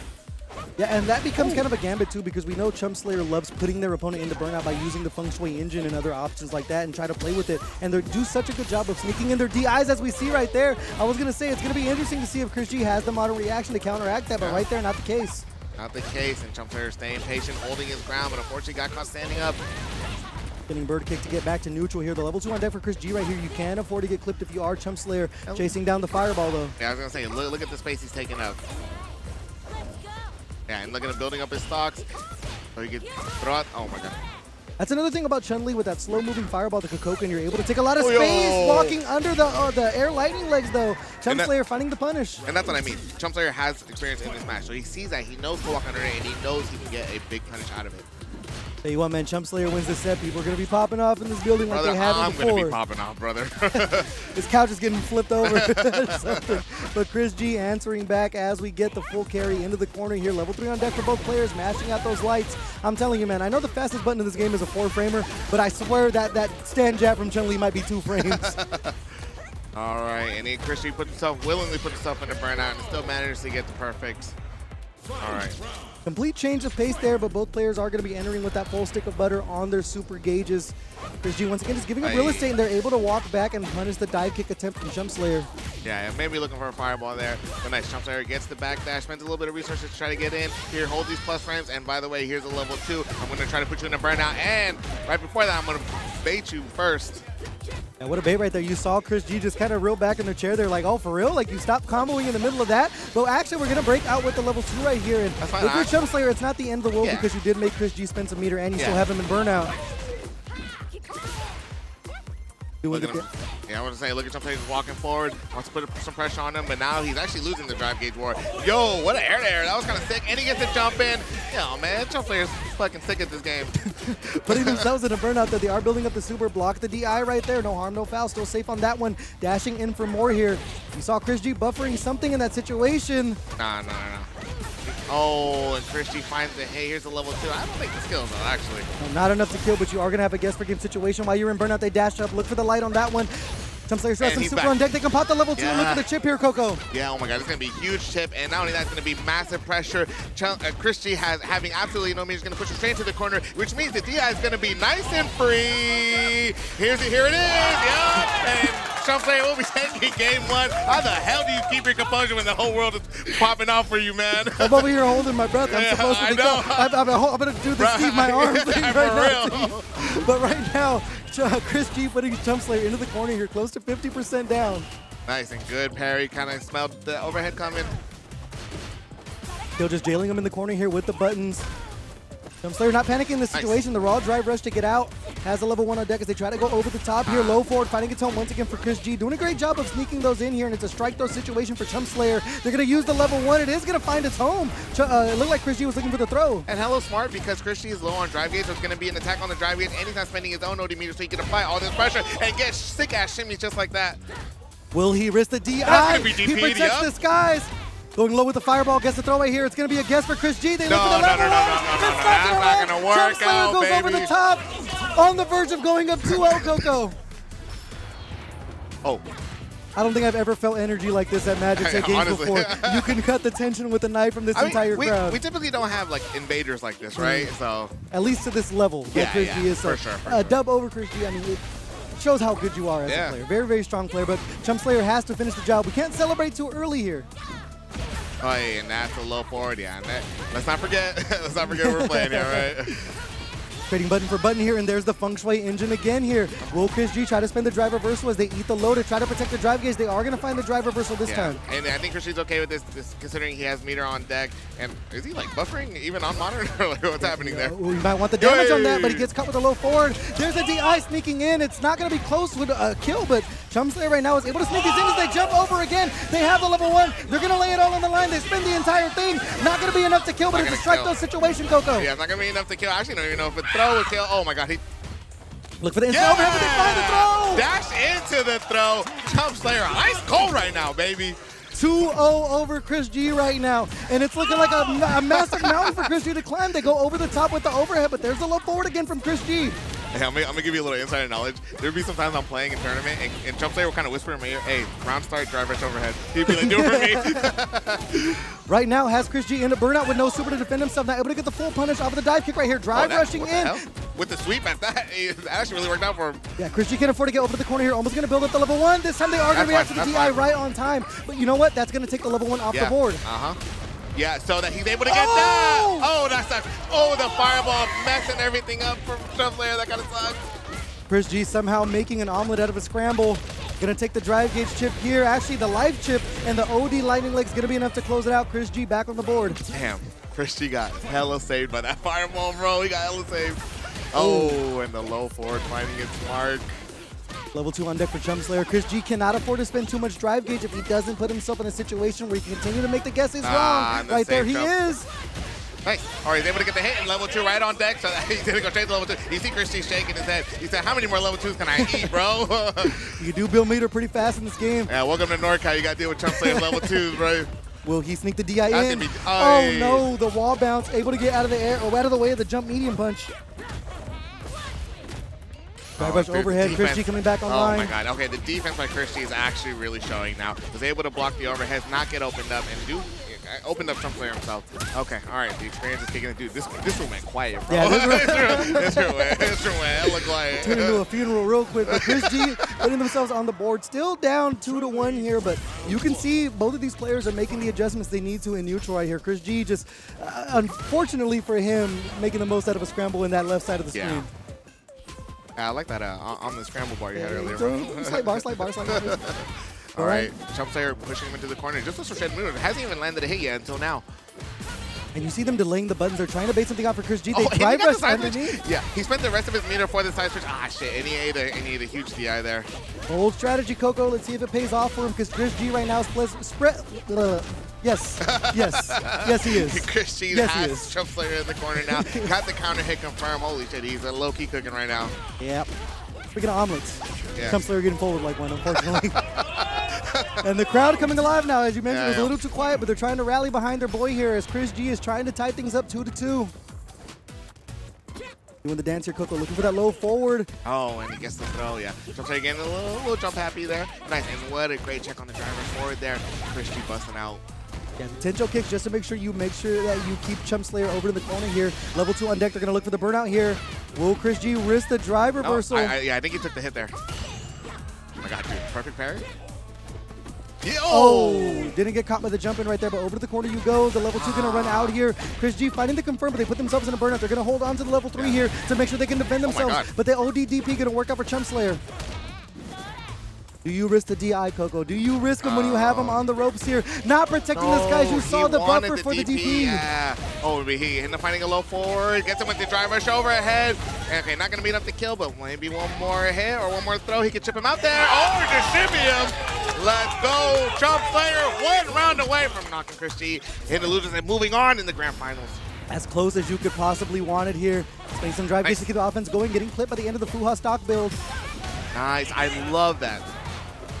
The offensive drive reversal to keep ChrisG in the corner. They're going to spend it all once again. They drop the combo, though. Perfect parry from Chumpslayer. They backdash. Not able to find the punish off of the raw drive rush. Nice. Good throw. Burned out. Has the level 3. Got to worry about the modern reactions. Got to be real twitchy on there. They sneak in the DI. This right here could set up disaster for ChrisG. They're going to have the level 2 built up. Bro, who's worried about modern reactions, baby? And that's it. Chumpslayer's going to build level 3. He's going to be able to kill. Good Chumpslayer will be moving on. Grand finals at winner's side. Fuck yeah!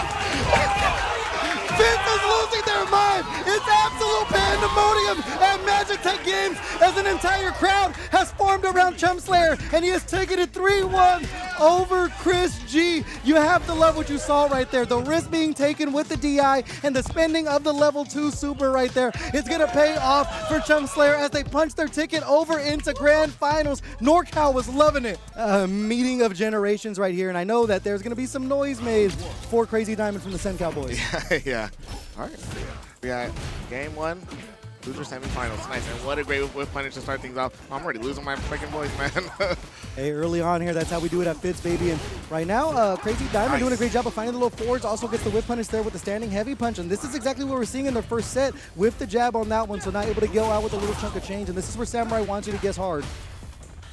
The Samurai finds himself back in the corner. It managed to get a good jump out, but Crazy Diamond kind of returning the favor with his jump out of his own.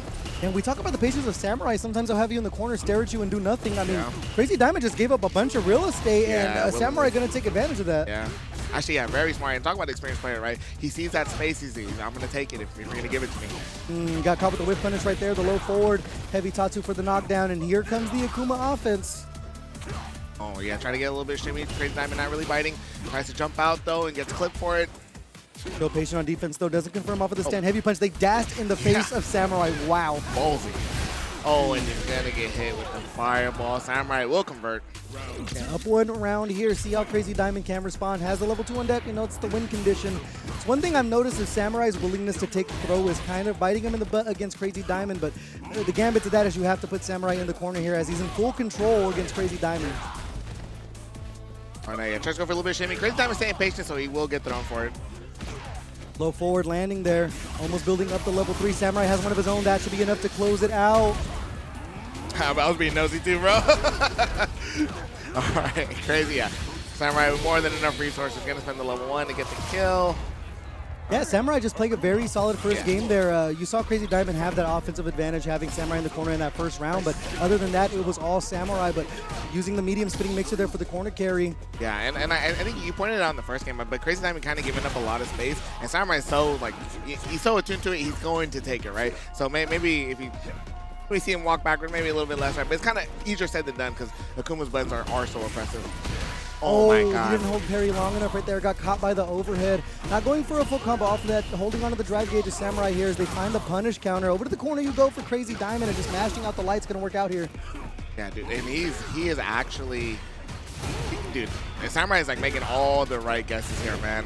Oh, and there's another one right there to block the OD spinning mixer. He's throwing them when he's blocking. He's frame trapping when Crazy Diamond wants to wake up button, right? He called out the ODDP. That round went perfect for Samurai.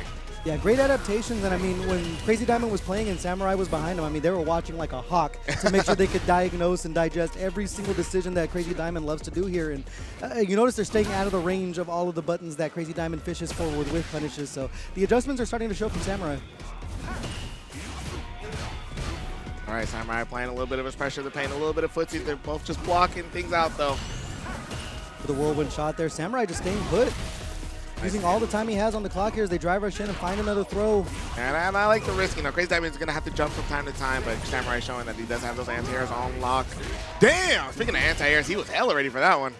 Yeah, the air-to-air right there. They have the level 3. You cannot afford to get hit if you are Crazy Diamond. They have the Yasara on deck, but the gambit of that, you have to make sure you have the space to pop that out here. And Samurai is just not really committing to anything crazy. The stand light kick right there into the full DRC. Adamant Flame into the level 3, and this is going to be enough to send it to a 2-0 lead for Samurai. Yeah, Crazy Diamond not really finding a lot of openings.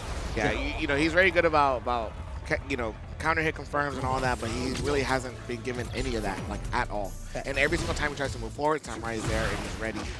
Yeah, it seems like Samurai got, you know, the diagnosis from the first game that they played against, or the first set they played against Crazy Diamond. They were just doing a little too much on offense. Crazy Diamond was able to take advantage of that. So hitting the brakes here and just being a little more meticulous in the way they choose to approach is working out for Samurai. And Crazy Diamond just not able to control neutral here. You see them moving back and forth and whipping these buttons, but the door's just not opening for him.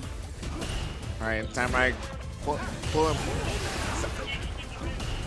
All right, yeah, you see Samurai going a little to the zoning game. It's a little bit long drive gauge. Yeah, you can't really jump on him. Still looking for the standing heavy punch, not working out the perfect parry on the fireball there. We're trying to go plasma for plasma, but the level 1 is gonna catch them. Dude, it looks like Samurai wants to play chumpslayer, to be honest. Yeah, he's trying to leap over ChrisG on that one, but 1 round away from punching their ticket over into losers finals. Crazy Diamond is gonna have to make a comeback of their life if they want a chance here. Yeah. And that's the thing too, we haven't even seen the level 2 from Rashid. He hasn't really had the chance. Oh my God, and we'll talk about right reads every single time. Backdash the throw, got the punish counter, making his way out. Nice, really good use of that heavy mixer. Oh, and the low forward, dude, exactly what Crazy Diamond wants to walk back. Samurai is ready. And thus far, it's been all about the range that Samurai is standing at. I mean, he's out of range of every single button that Rashid has. And, you know, a lot of people say that Rashid's buttons are stubbies right here, or stubby. And Crazy Diamond trying to jump out of the corner, but still just getting caught by the DP. Okay, we'll go back throw. It worked out, and that's the first level 2 we've seen in the set. See what he can make happen with the category 5 here, mashing out the lights, knowing that Crazy Diamond only has a little health to work with here. They look for the parry, the punish counter throw, not enough to kill here. Yes, again, situation. Oh my, the Umi Shori. The Ume DP for Samurai. I have not seen that one since 2012. Let's get into it, Coco. Yeah, I think, man, I want to say it's kind of in Christian's favor, because I do think Chun-Li kills all of the Shotos, Akuma included, so. And this yellow on the Chun-Li is kind of nice. Someone screenshot it. Anyways, getting the spinning bird kick for the corner carry here. Over the corner you go, the tech from Samurai. All right, yeah, you see Samurai not willing to get pushed into the corner so easily. Oh my God. Yeah, the Hassan should get over the fireball right there. Great call from ChrisG. And I'm surprised that clipped him. That was like the very last of those active frames there, or the recovery frames. Yeah, such a ballsy call too, because you can't get punished like no other when you do get that thing blocked. So very, very confident play from ChrisG here as we're in the corner here. They try to bait out the Tensho kicks with the dive kick off the demon flip. And I like that even though he's been Hassan shoot already, it hasn't really deterred Samurai from throwing those fireballs. But he did get clipped low, so ChrisG, nice. What a great backdash.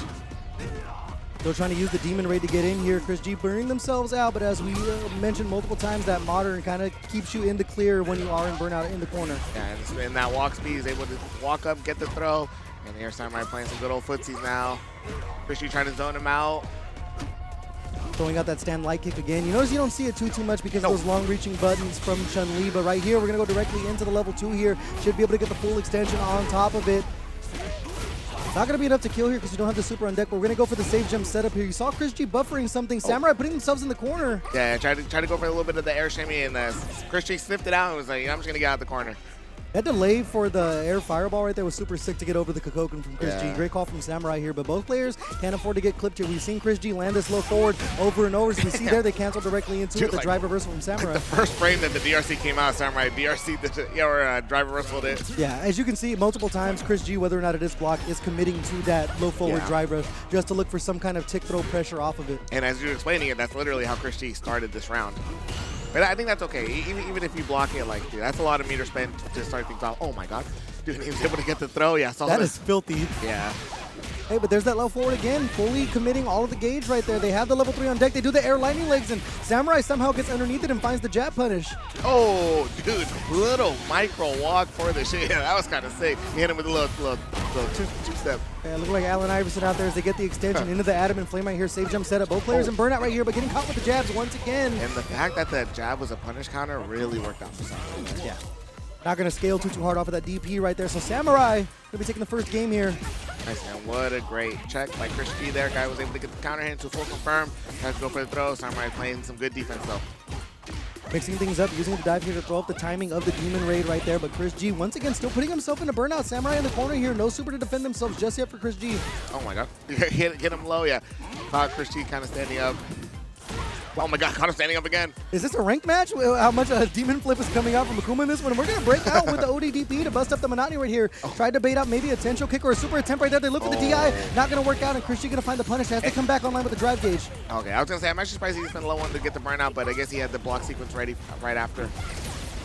Trying to go ODDP. Oh, you know they was going to be drive rush into the Tensho kick. Super smart right there, but catching the landing frames from the fireball is ChrisG, and they're going to put themselves on the board here. Yeah, using that incredibly fast walk speed by Chun-Li to be able to get underneath and get the full punish counter.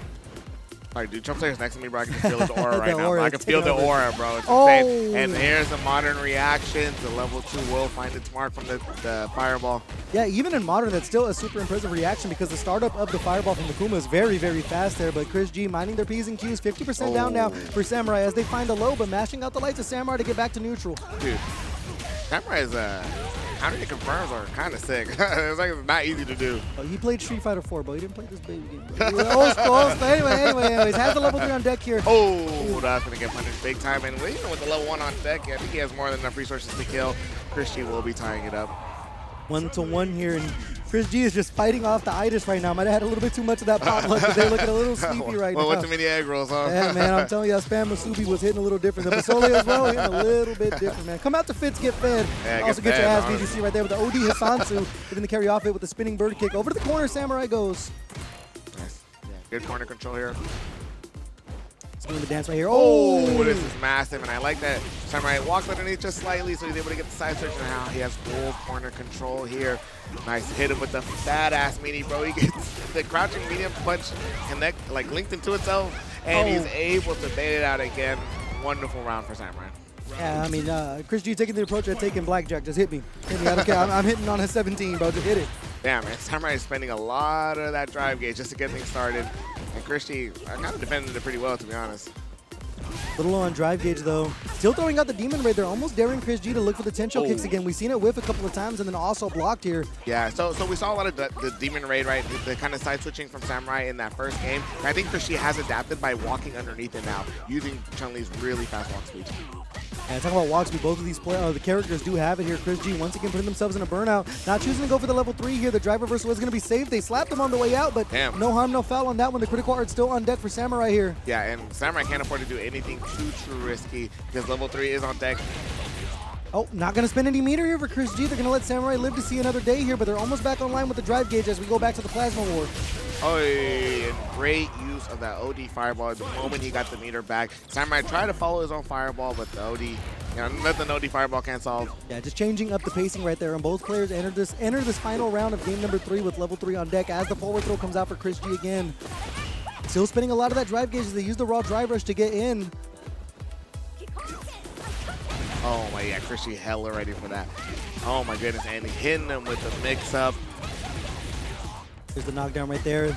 It's almost a guess for game situation with that level 3 on deck, just sticking out the buttons as ChrisG and taking their foot off of the gas here. They're daring Samurai to make a bad move. The backwards teleport. That was going to be forward, but either way, we're still going to find the confirm there for ChrisG as we go directly into the level 3 Sultan Ranka to close out the game, and it's going to be 2-1 ChrisG. Okay, I will say ChrisG is looking a little bit more dominant.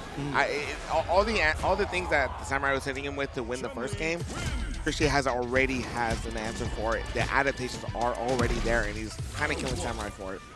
Yeah, just, I mean, completely changing the pace of the game here, really relying, as you mentioned, on that walk speed from Chun-Li to get around the demon flip and other options like that. So we've seen Samurai also make their own adjustments against other players, but see if he can do it against ChrisG here.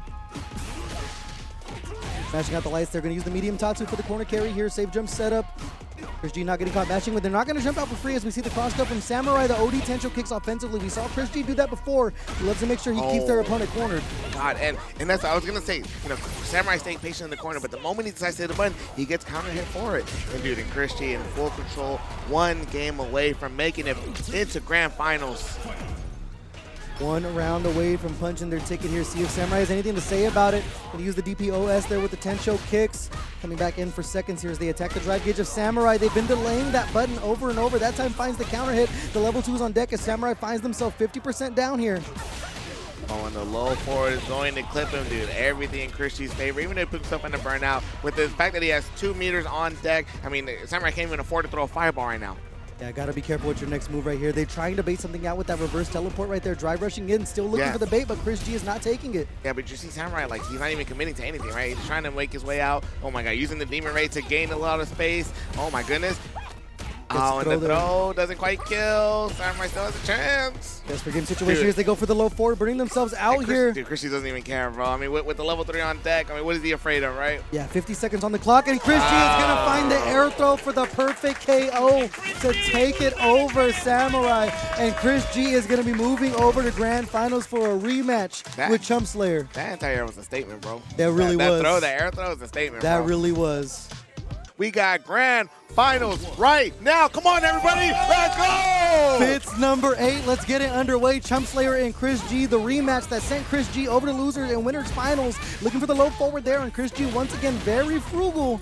Excuse me, actually very laxative with the way they're going to be spending their drive gauge here. Yeah, and you see ChrisG going kind of full gas. You see the dash is up already, and he's spending all his drive gauge. He was shaking his head, maybe not what he wanted, maybe moving a little bit of autopilot, but here's a chumpslayer's time to get something happening. And you see him, he's always constantly building a stock. He has those Fuha stocks on deck, and ChrisG finding the right time to jump out. Damn, I'm yapping. chumpslayer putting themselves in a burnout, not where you want to be, and especially right now, ChrisG is going to take full advantage of that. You notice ChrisG was holding up when he knew that drive impact was going to come from chumpslayer. So let's see if chumpslayer throws out a meaty button at some point to try to change up the layers of the offense. But ChrisG going to be taking the first round. But honestly, the call out for the DI already goes to show that ChrisG is like we talked about, is making the adjustments, right? But couldn't make the adjustment to not get shimmied. Getting mashed out with the jab right there. Going to take the air carry with the juggle here. The throw from chumpslayer. Level 2's on deck, and ChrisG's low on drive gauge. And if you speak it on command, they're going to look to attack that. The drive reversal working out for ChrisG here. And that's totally cool with chumpslayer, bro. Look at him walking forward. Yup, gets him badass jump in, bro. And here's a... not a safe jump setup, but you have to deal with the overhead. Oh, man, we are going full anime mode here as we're jumping off of the walls here. Level 3 still on deck for ChrisG. Cannot afford to get hit if you are chumpslayer, but they're giving up a lot of real estate. And one thing about chumpslayer, they're going to take that. Yes, and the one thing, too, is that now that level 2 is on deck and he's playing modern, he's not even bothering to build up the fireball Fuha stocks because they're going to be nullified. Exactly, unless it's at full screen. So minding his P's and Q's over in neutral as ChrisG looks to look for the low forward again, spending a lot of drive gauge, but you can't throw out drive rage in the middle of that because you are going to get reacted to with the level 2 full corner carry over to the corner here. Got to protect the gauge if you are chumpslayer. They look for the level 1. The Hail Mary attempt not going to work out. ChrisG does have a lot of drive gauge here, so this should be enough to close out the first game, barring a drop. ChrisG is going to be striking blood first here. All right, no worries. He's up a set. Up one set. First game, you got to take the risk just to see where your opponent's at, right? Exactly. You have some games to give here, but ChrisG taking a step towards that reset here. So you're going to mash out the lights once again. The counter hit, going to get the low forward conversion off of it. Spinning bird kick again to the corner. Sticking out the how do you do on that one. No anti-air from the side of ChrisG, and ChrisG has been so willing just to give up real estate here. And chumpslayer finding the low forward to get more corner carry. ChrisG just like shaking his head every time he gets clipped. Nice, and just holding parry there, nasty. Wasn't even worried about the throw. Was able to find a hit. Attacking the drive gauge is chumpslayer right here. ChrisG has to protect it. They have the level 1 to defend themselves. Nice. The offensive drive reversal to keep ChrisG in the corner. They both go to the skies, but no button from chumpslayer. What the hell? Why did he get hit there? That was kind of weird. Either we're going to work out the super on deck attack right there from chumpslayer to make sure the momentum isn't too much. They look for the dive kick, but got caught by the fireball right there. They have the level 2. They can go on attack here. Oh, yo, hitting them with that instant overhead. And what's going to be the kill? Dude, he's shimming him so many times, and ChrisG still managed to detect there. Oh, gotta be careful with the drive gauge. ChrisG mashing out the lights again. The tech once again to stay alive in the situation. And chumpslayer is walking himself out of the corner there, building his drive gauge. ChrisG walking back though, you can't extend. They have the level. Hey, the level 2 reaction is not gonna need as they find the low forward there. ChrisG on the verge of going up 2-0. I got Cup standing. Oh man. Every single interaction before ChrisG's like shaking his head. Yeah, it's almost, I'm not gonna lie, sometimes playing against chumpslayer is frustrating because he has one mode and that's kind of just moving in right there. But ChrisG counteracting that again with the low forward, gonna take the toe taps into the corner here. Oh my god, man. chumpslayer low-key getting clipped right now. Got caught with the low fireball though, gonna win that war. Oh, ChrisG's gonna put him in a burnout. Yeah, exactly. The trade working in ChrisG's favor. Oh, gonna go for the setup off of it. That was interesting right there, but it's gonna work out for ChrisG either way as we're gonna cancel directly into the Sultan Ranka. ChrisG with a 2-0 lead here, 1 game away from the reset. Okay. And it's silent in here, Coco. It is very silent in here, very silent. Come on. Yeah, and as I said it, we're making some noise. Supporting our boy as always. Supporting our boy, our last defender. Going out the little fireball there. Wow, ChrisG just ate that in the middle of it, trying to throw some Kukokins to get some real estate on the screen, but chumpslayer is going to take advantage of it as they walk him down over to the corner here. And what's crazy is that chumpslayer really is winning the FITS VOD wars. He's kind of cornering ChrisG quite a bit, but every time ChrisG has his back in the corner, he is hella ready to get himself out. Yeah, and ChrisG just continues to just guess right in all of these situations. We saw the air lightning legs right there to counteract the throw attempt, and chumpslayer is going to try to fight the way out of the corner here, getting thrown out of the overhead though. Dude, and ChrisG, dude, really stubborn in his defensive options. You see chumpslayer mixing it up. You know, he went for the overhead there only because he hit him with the low so many times after jumping. ChrisG not really biting, still defending in the same way, and he has meter to kill. Sure, no, not quite. And he's in burnout though. Here's chumpslayer's time. Great drive reversal to get himself out. Chumpslayer close to building up that level 2 here as ChrisG is in burnout. Trying to go for the burnout string here. You have to be careful how much you commit to that firewall because of level 2 here, but mashing out the light gonna work out for ChrisG. 1 round away from the grand finals reset.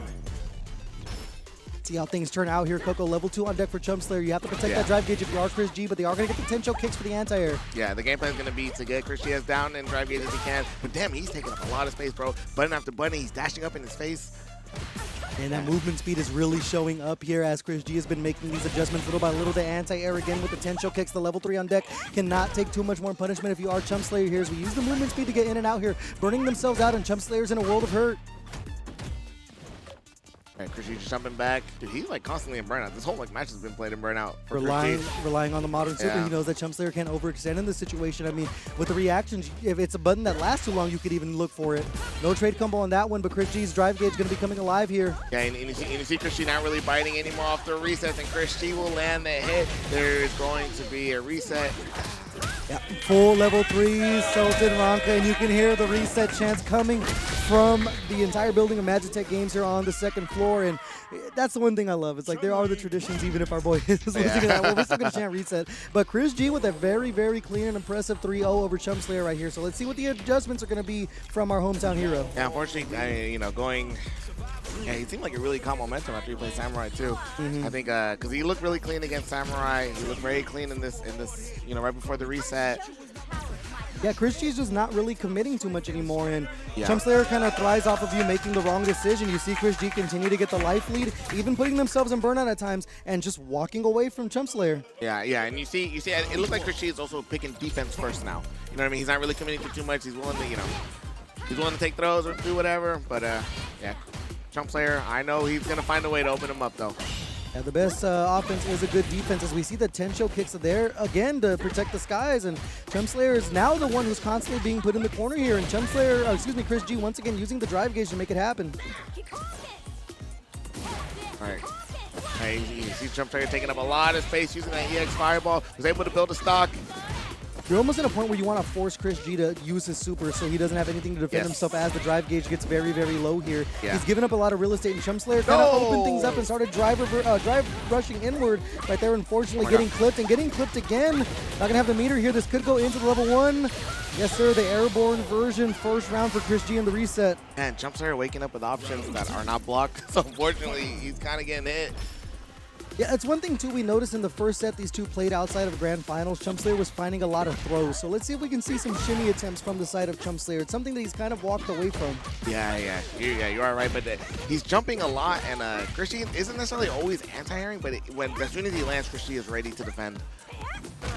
Yeah, the Oki's been completely on point from both sides thus far, and ChrisG just continues to find these small openings.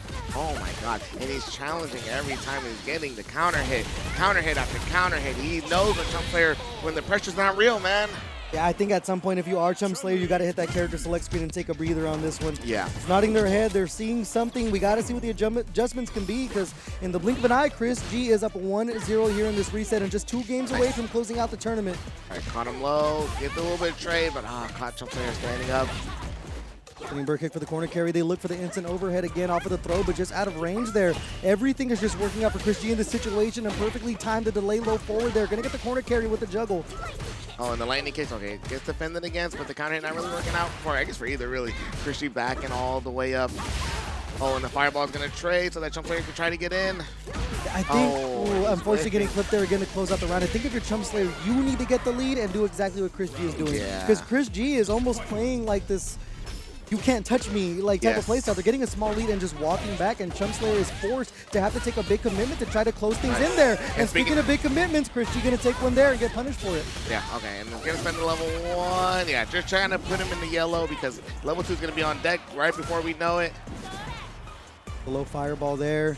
That's gonna get DP. No, that's unfortunate. Yeah, it came at a weird angle. I'm pretty sure chumpslayer just didn't want to risk whiffing that one. Unfortunately, getting caught again. And there's that stand light punch from ChrisG. Gonna be put into burnout. No, they're actually gonna mash out the low 4, and it's gonna work out. And that's gonna put chumpslayer into burnout as well. Mutually assured destruction from both sides right here as ChrisG is just trying to even up the life. Level 1 is still on deck here as chumpslayer is stuck in a guess game situation. And how's chumpslayer gonna make it out? Oh my God, he gets a light kick. Now he's able to get himself out of the corner. He's going to walk forward, get his drive gauge back. He jump in, maybe a little too much. Oh, and he goes for the tech. And he gets clipped high again. Oh my God, ChrisG looking a little dominant. Come on, let's go, I was going to ask for the crowd to give us some momentum. We need the energy. Everyone in the chat, if you want chumpslayer to win, make some noise over there. We all want chumpslayer to win, baby. Come on. In the Twitchverse, but ChrisG right now is trying to play the role of the villain as they open up with a decent life lead, and then the Tensei kicks, and I'm pretty sure they're just going to start walking back after they get the life lead that they're comfortable with. Yeah, drive gauge looking low, but yeah, you see him. Oh my God. But chumpslayer's not going to let him walk out. He gets the sweep. Building up those Fuha stocks here, and as we mentioned, ChrisG with the life lead is just walking back, and chumpslayer is just taking too big of a commitment, and ChrisG has just been on point with the Tensei kicks now. I see, and then you see him walking and blocking, maybe jumping a little less, but there he is. He does have room to jump there. ChrisG's laming him out right now. Yeah, that's exactly the way you want to put it there. It's such an old school thing. Zoning is lost, and it's working out the stand medium. We're just continuing to press it here. ChrisG with the massive life lead. They have the level 1 in their pocket. You can't afford to risk a DI if you are chumpslayer in this situation. Not able to get the anti off because of the lightning legs. It's a sliver of health, and the short is going to work out for ChrisG, and just like that, they're on tournament Come on! Let's go, chumpslayer! NorCal is trying to rally behind their board, but ChrisG just has all the momentum in the world. They find the low forward, and chumpslayer back in the corner again.